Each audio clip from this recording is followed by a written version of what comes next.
What happened was those few disabled people created a movement called Disabled People Against the Cuts, trying to alert the general public to what was happening. In 2011, just 1 year later, under a Freedom of Information request, which they had to answer, we asked the government how many people had died within 6 weeks, not 6 weeks in one day, not 6 months, just 6 weeks of being told that they were fit for work and left without their benefits, their life-saving benefits, their benefits that gave them the dignity to live and die in dignity and respect.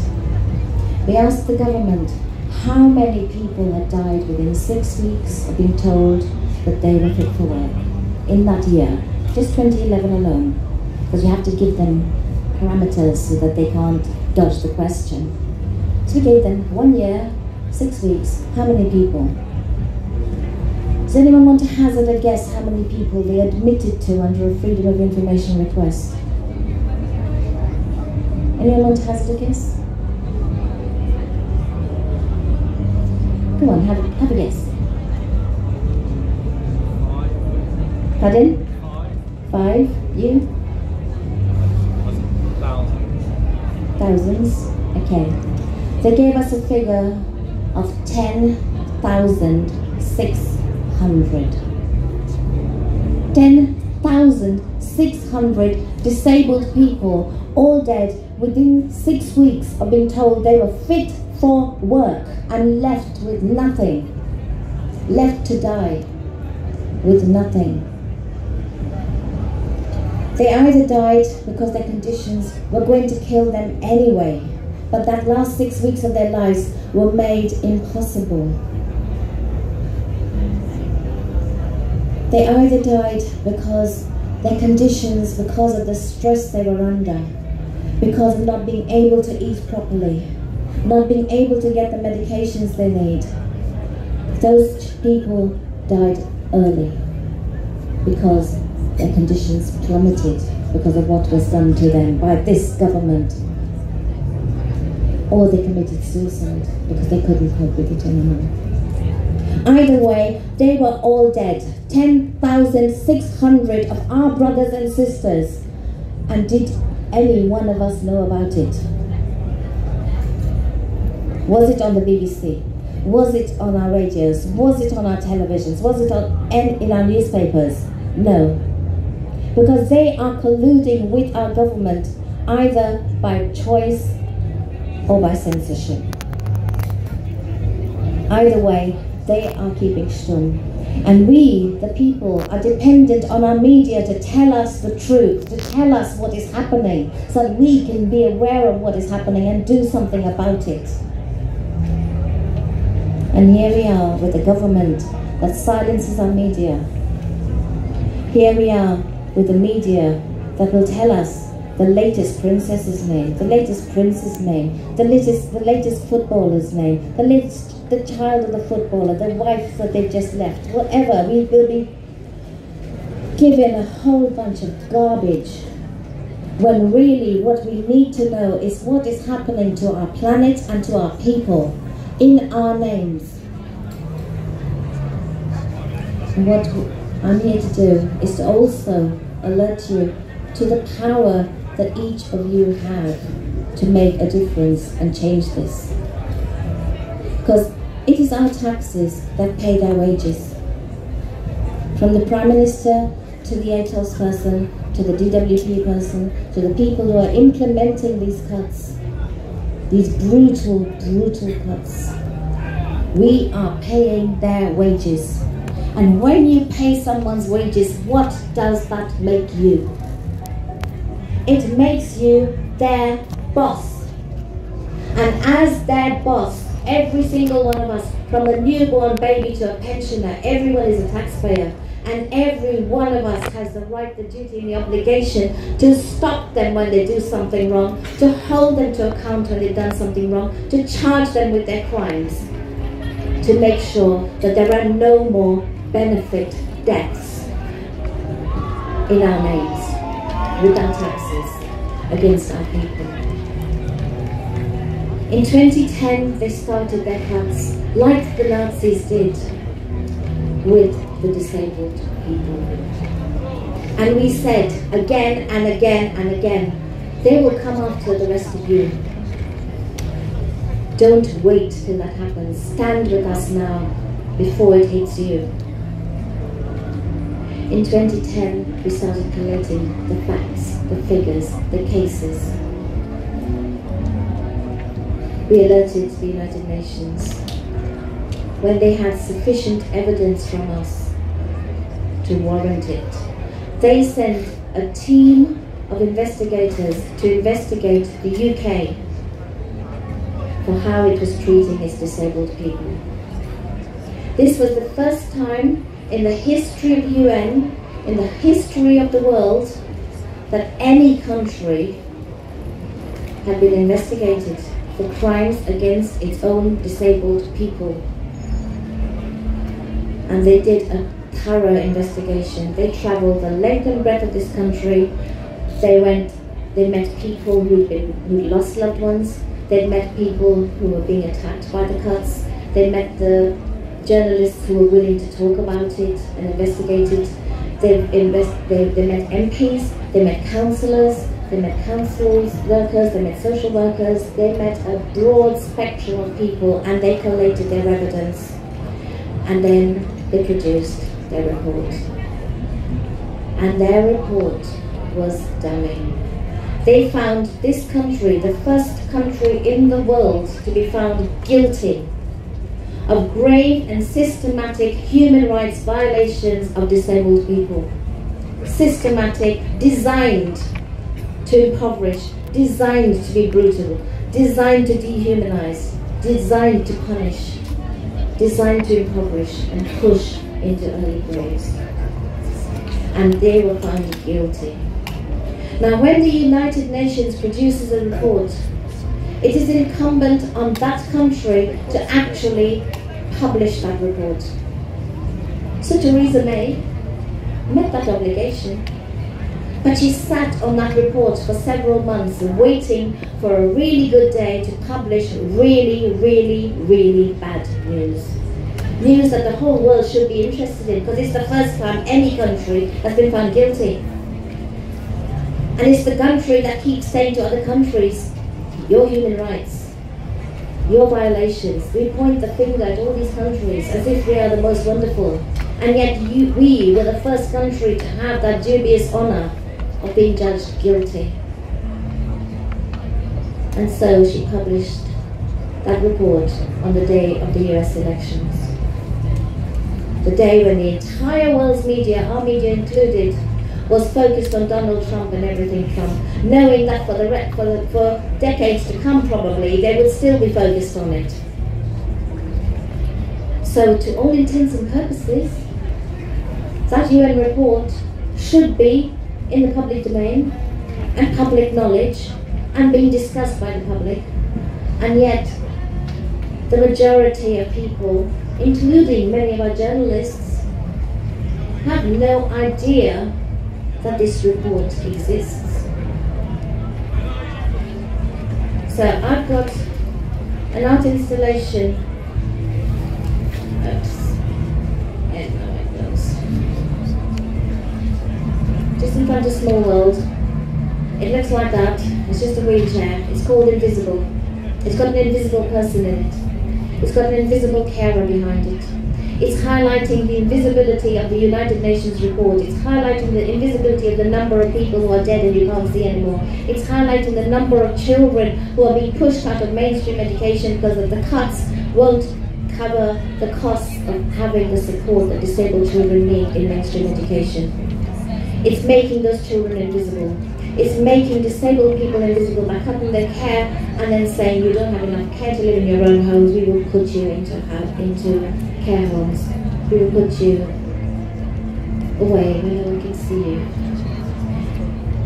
It's cutting the care of people so that they cannot leave their homes. It's cutting the care support of people, not just the care support, the budgetary support that people need to go to work. People who need mobility cars to go to work, to go to college, to do the things that they need to do in society. Their mobility cars are being taken away. Their wheelchairs are being taken away. Their means of transport, their means of survival, their means of connecting with the world, of saying, I am here. I am not just a statistic, I am not invisible. Please see me. And when they attack those disabled people, those disabled children, those disabled pensioners, they are not just attacking them, they are attacking every single one of us. Because every single one of us is a taxpayer. Our taxes are supposed to pay for our NHS and our welfare system and to provide pensions for us when we get old. They are robbing every single one of us. When we allow them to rob one of us, we are allowing them to rob every one of us. When you get old, if you allow the pensions to be just removed completely, or the age being pushed to 80, 90, whatever they want to push it to, it's going to hit you. It's already starting to hit the women who were born in the 50s, then the 60s, now the 70s, and it's aiming for you. It's aiming for all of us. It's our welfare system. These are our brothers and sisters. They have blood on their hands. With our silence and inaction, which they count on to get away with this, they are making us complicit. It is only our voices and actions that can say, not in my name. This ends now. Hold them to account. I've got one more question before I continue. How many of you have ever been into Parliament? 1, 2.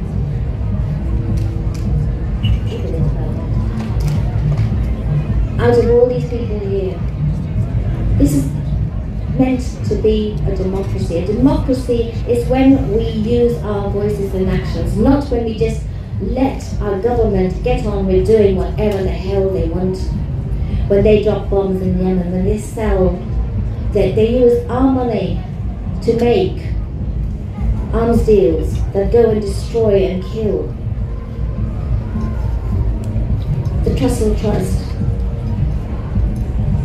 You see these Trussell Trust funds food banks everywhere. It's a business.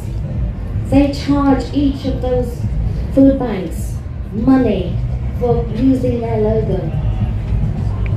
And then they comply with the government in that anyone who's hungry and turns up there, unless they've got a voucher, they're not going to get any food. And they only get given so many vouchers. And for the rest of the time, you can starve. And they don't give you any fresh produce. They don't give you the things you really need to stay alive. So malnourishment is skyrocketing.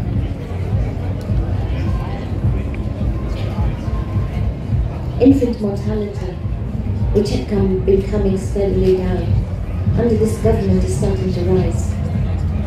We're killing our children before they even had a chance to stand up and walk. The number of women who are losing their babies, pregnancies, are ending because those women are malnourished. Here, in one of the richest, most powerful countries in the world, we are allowing babies to die before they're even born. And none of us have gone into Parliament to say to our MPs, what are you doing? What are you doing about this, and this, and this, and this, and hold them to account, write to them, email them, hassle them, go to their surgeries. That is what democracy is, standing in our power, knowing the power we have, not allowing them to make us feel like we are powerless. We are powerless only if we let ourselves be powerless, when we hand over that power and just presume that our governments have our care at heart, have our planet at heart. They don't. They have money. They are being lobbied by corporations and banks who think they can own the governments because they have money. But where does their money come from? Just as the MPs' wages are paid by us, their profits come from us too as consumers. We have the ultimate power. I'm here using my voice. I'm an artist. I make art installations to try and raise awareness. I'm a singer. I use every stage and platform I can get. Just talk to people between my singing. But that is my voice. I cannot use any one of your voices. Only you can. And I implore you, stand up and use it. Use it for our refugees, for our disabled people, for the children that are being killed here and all around the world because of our government, because of our trade deals, because of our arms deals. We have the power to change it all. 1 week's worth of what the world spends on armaments and killing machines that we will probably never use. They're just there to make us look big. Those things, 1 week's worth of that is enough to make sure that no child in the world goes hungry all year round. And yet here we are in this country, teachers going into schools, taking in food to feed those children that are hungry so that they can concentrate on their studies for that day. We know the damage that is done long term when we leave a child malnourished. It affects their long-term health, their long-term success. And we're doing that to whole generations of children. The Child Poverty Action Group has said that universal credit is going to push an extra 1 million children into poverty. And that's their families included, not just the child. An extra 900,000 children and their families into extreme poverty. We've had the dubious honour of having the United Nations investigate us, one of the richest countries in the world, for the levels of extreme poverty. Extreme poverty in one of the richest countries in the world. What are we allowing to happen? Why are we allowing it to happen? We all need to say, you have blood on your hands. And I am going to shine my light on that blood. I'm going to shine my light until you can't hide your crimes. And until we, the people, gather enough to be able to take you to court and try you for the crimes, just like they did after World War II. They tried those criminals. We, the people, need to try these criminals. They are nothing but criminals. They have been warned that if you make these cuts, if you proceed with this, this will happen. People will die.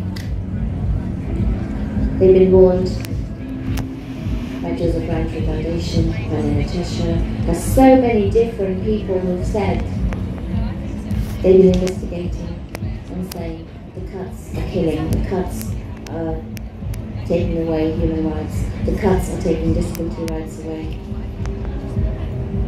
Instead, we have, I don't know if you can see from there, a thing called warehousing.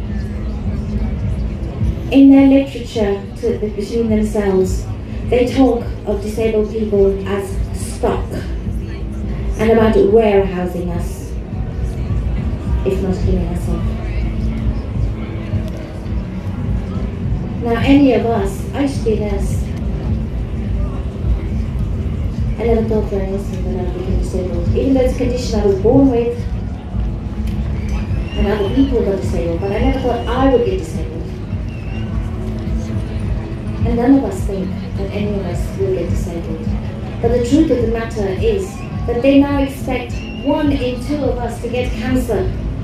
That's another question. Why on earth is that happening? At the turn of the century, it was like 100 in the whole of the population probably with that cancer. It was a tiny number.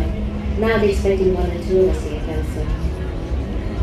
If we don't get killed off by benefit cuts or accidents or whatever, we all will get to be old and need to have our pensions. 1 in 4 of us will get some form of sickness or disability and need some support.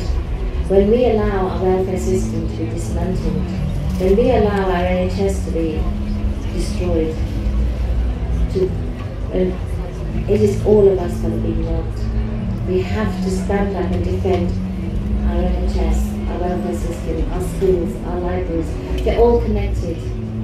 Our planet is connected. We are all connected. I'm going to be doing a talk in Extinction Rebellion on Friday at 6 about how I see all the connections, all the people in the world as petals of the same daisy, all the causes that we all stand for and care about and get passionate about as petals of the same daisy. The root cause of all of them being the same: money, greed, a few handful of people who just think they must have more billions, more billions, more billions. More billions than they could spend in a billion lifetimes, and they still want more. It's a sickness. We have to cure this sickness, and the cure for it is love. We have to find ways to connect our love to the earth, to each other, and stand in that love to fight for what really matters. To remind people what really matters. To remind people you can't eat money, you can't drink oil. That the blood in your veins might be a different number. I'll be positive, I don't know what the other people's are. But in the end, we all have the same blood. Without that blood, we are dead. Whether we're in the Amazon or well, the Rohingya in Burma, we all need help. And we need to speak up and use our voices for the people who can't. I know I am lucky. I get a platform to be able to come and speak. But there are so many disabled people who are completely isolated, particularly when they're being pushed into care homes. They are vulnerable to abuse. No one else can see them. We need to be the people who say, I see you. I will speak for you. And if you don't care about anyone else, you don't want to be altruistic, do it for you. It is your NHS, it is your welfare system, it is your pension, it is your blood that you might come afterwards. When they started the cuts, they started with disabled people. When they climatized the newspapers and the media and the general public to the rhetoric of scribers, scroungers, layouts, frauds, fraudulent claims, etc. They then went for the people who were underemployed or unemployed. Then they went for the single mothers. Now they're going for the pensioners.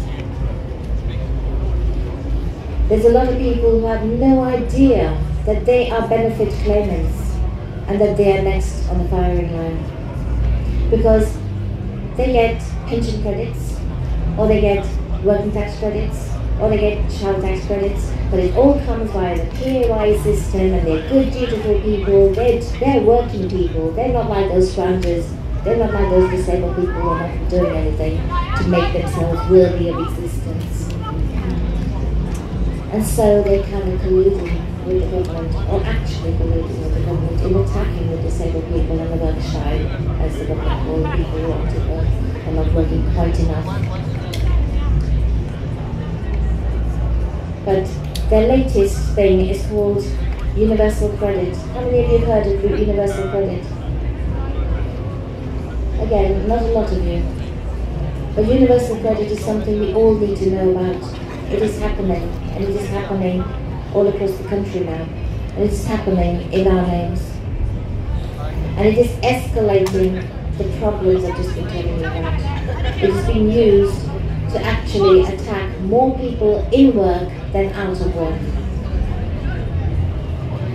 So, all those working tax credits, child tax credits, pension tax credits are all going to be moved over to universal credit.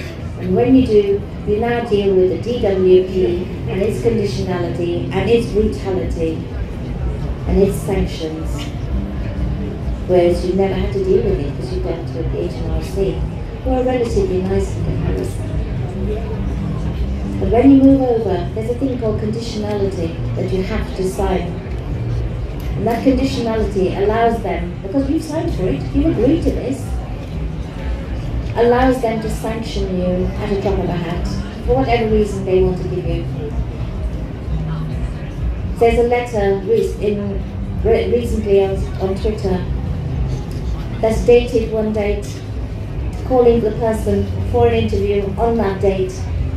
Didn't get posted till several days later, didn't arrive till several days later than that. But they got sanctioned because they didn't arrive for that meeting that they were being called for. And that is typical, that isn't an anomaly.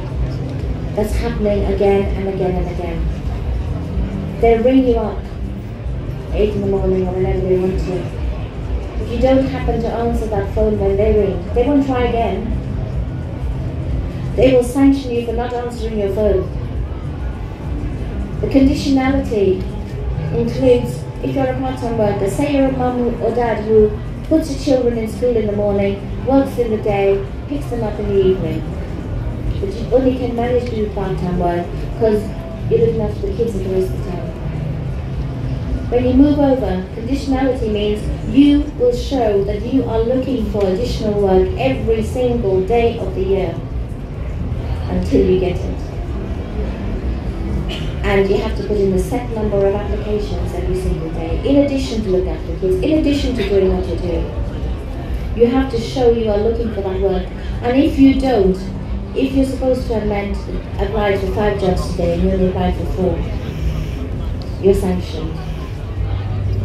If it happens to be Christmas Day and all the websites that you need to contact, including the DWP's own website, isn't accessible on that day, you're sanctioned because you didn't log in.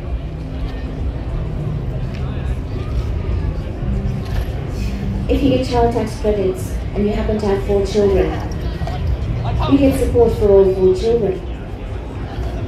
When you move over to universal credit, you'll get support for the first 2 children. If you have any more than 2 children, you have to prove that they were the result of rape or coercion before you will get support for that child.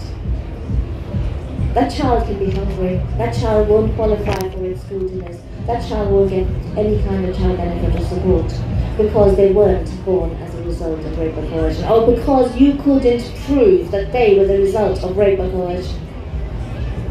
There was an MP, when they were considering bringing this in as part of universal credit, there was an outcry from every group of people who had any kind of understanding of what was coming and how horrendous this was and how wrong it was, including this MP who stood up in Parliament. I take my hat off to her, talking about how as a teenager she was raped and how she hadn't spoken about it publicly or told anybody about it until now. She stood up in there and said, in her 50s, that it had taken her all this time to pluck up the courage to say something. And there was our government insisting that women who might have been raped or coerced to prove that they had been harmed before they can get support for that child. They want proof. Did you go to the police? Did you report it to the police? Did you report it to your doctor? Did you get some psychotherapy? Did you get some counselling? If you haven't even assimilated it enough to be able to breathe a word to anybody, how the hell do you do that? The brutality that is included in this has been highlighted by the United Nations themselves. Philip Alston from the United Nations, the Special Rapporteur on extreme poverty and human rights violations, he said, if any group of people was sat down and were asked to make the most misogynistic, dehumanizing, brutal policy they could come up with, they would have come up with universal credit. And that's in our name, by our government. We have to say, not in my name. Because if we don't, we are part of the problem. It is our silence that is allowing them to do what they're doing. They have blood on their hands, don't let it be blood on yours too. Please do come and see my art installations. There's 2 of them near Small World. Please pick up information. Please disseminate the information. I've deliberately broken the points up on the back into small, bite-sized pieces. We live in this strange time when people want text-size information, tweet-size information. So take one point at a time, discuss it, talk about it, ask people, do you know about this? Do you know about the United Nations report? Do you know, on the back of the postcard, there's the link to the United Nations report into what's been done to disabled people. Please do look it up. Please do share that link widely. Stop it from being invisible. Make the invisible visible. Make it common knowledge. Knowledge is power. Our power to do something. Our power to change everything. Ignorance is bliss. Their bliss. They get in the way of doing what they're doing because of our ignorance, because of our silence, because of our inaction. Please, use your voices, use your actions, use your circles, who you can speak to, how you can speak to. You might be a poet, you might be a writer, you might be a thinker, you might be just a social butterfly. Be that social butterfly, but meet with those people and talk about it and say, have you heard about this? Come and see this. Is this interesting? Get that interest. Spark that interest, spark those discussions, spark those debates. Keep the knowledge flowing until it is common knowledge. When the truth is common knowledge, we win. Until then, they are winning. Don't let them win. Not in our hands. Tell them they have blood on their hands. Tell each other they have blood on their hands. Tell everyone you know they have blood on their hands. Until they cannot deny it anymore. Thank you for listening. And please do pick up some information, and I've got some Stop and Scrap Universal Credit badges. Please donate what you can towards having one of them. Wear them proudly, wear them where people will see them, wear them where people will go, what's that? What's that about? I've never heard about Universal Credit, why do you want to stop it? We can tell them. Be the truth bearers, be the truth sharers. Be the starlight you were born to be. We're all made of stardust. We're asked to shine, not to just be, not just to exist, not just to do the mundane. We were never meant to be people who just went to work, came back exhausted, sat in front of a telly, allowed that telly to just suck us with lies and misinformation and make us think that we know everything, when really all we know is the lies. We weren't meant to exist like this. We weren't meant to exist so divided that so many of our fellow human beings can die and we don't know. These are people in our communities, and we don't know because it's not in our news. We have to rebuild community, find sharing spaces so that when someone dies in your street, we all know, we all mourn. When you sit at a bus stop, when you sit on a tube, break that norm that social norm where you don't talk to strangers, you don't talk to your fellow travellers. Talk to those people. That person you speak to might never know what's happening. That person you speak to might actually be the person who's next to jump under a bridge, jump under a train, because they might be the person you've been with the longest. You having acknowledged them as a human being and said, hello, how are you? Yeah, have you heard about this? Gives them a chance to say it's happening to me. Gives them a chance to reach out for help. Gives the person who has no knowledge of this, or actually supports this, to start to question, why am I supporting this? Disability hate crime has gone up. Hate crime against immigrants has gone up. Xenophobia has gone up. All the different hate crimes are going up because they're dividing us and making us feel it's one against the other. That there isn't enough for our NHS because of the immigrants. There isn't enough for the NHS because people will just go in for, I've got a headache when I could have taken a tablet. If I paracetamol. Yeah, they divide us and make us vulnerable. When we stand together, we are strong. Stand with each other. Become the community makers, the unity bringers. Spread love, be love, support people who move. Thank you.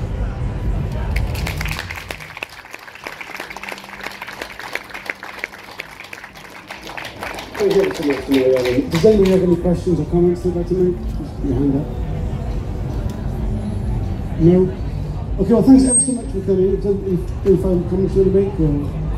No, that's all. I'll just remind you, Friday at 6, I'll be speaking in the XR tent. It's the first time I'll be actually doing a talk on love and the daisy petals and my theory about how united we are and how love is the answer, and have some answers and some solutions about direct action and what we can do, and how we need to make sure that we don't allow our focus to be on one area, because just like when we allow ourselves to be divided and therefore vulnerable, then we allow our focus to be divided, so that we are only looking at Extinction Rebellion, or only disability benefits, or only refugees, or only the Amazon. As soon as we allow our focus to be divided, we are vulnerable too. So my talk is going to be about how we can actually focus on all of it, and how we all need to actually focus on all of it, and how love is going to help us to lead us to where we need to be. So please come along, tell people to come along, Friday 6 o'clock. Please come and see the installations. And if you'd like to hear me singing, I'll be singing in Mandela Stage at 10 o'clock on Sunday. So come along and have a listen. Thank you. Thanks ever so much. Cheers. The next session will be starting.